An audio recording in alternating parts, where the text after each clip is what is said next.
pinakain Mga sa amin. kapinoy-pinay. Narito kami, nakaupo kami. Mga kapinoy-pinay. Kasi yung flight namin ay delayed. Kaya sa delayed, binigyan kami ng 25 euro. Yan, 25 euro pang lunch daw namin kasi delayed yung flight. Ayan po yung aming pagkain. Ayan po.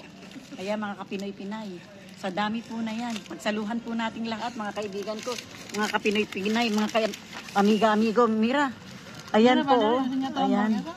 Ayan po. Ayan po mga pagkain po namin. Ito. Ito. Sistem mo, laki oh. Ang masakit lang po mga kapinoy-pinay, meron kaming dalang bata. Ayan oh.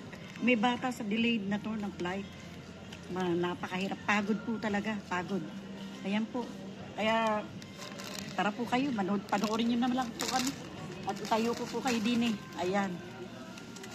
Kaya po kayang makakita. Ganyan.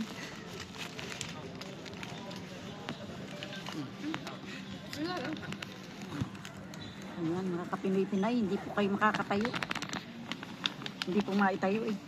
Wala po kasi yung ano ko, yung stand, tinago ko po. Yung stand ni Tita Emmy. Sabi ko nasa labas yung stand. Pasok ko na to sa dito yun.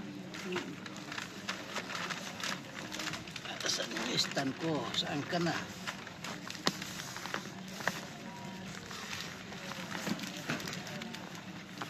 Kasi yung ano, maleta ko papa. Huh? Yung maleta ko nasaan? Hindi ko pala sa libig. Para po kami mga pobre. Pasensya na kayo. Para kami mga basang sisiw.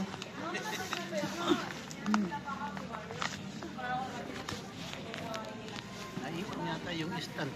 Hindi makita. Baka dito. Ginagawan po namin ng paraan para makita nyo po kami. Ayan mga kapinoy-pinay. Ayan. Ayan mga bro. Medyo ibababa nyo ng Sis, konti. sis bro. Ayan. Diyan lang po kayo. Dito lang po kami. Panoorin niyo po yung paghihirap namin. Hirap po namin. Grabe. Makikita po yan. Ninyo. Ay tita, umuwi kayo ng Pinas. Hirap na hirap kayo.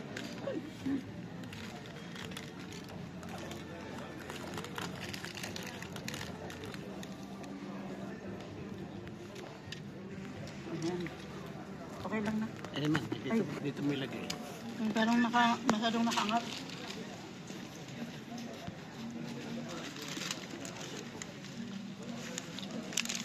Natali ako pa eh. Hindi ako makaporma eh. Natali ako. Kaya ano ba ito? Pag ganyan? Sige, ganyan. Ako na kayo ano. Presta atención a la información.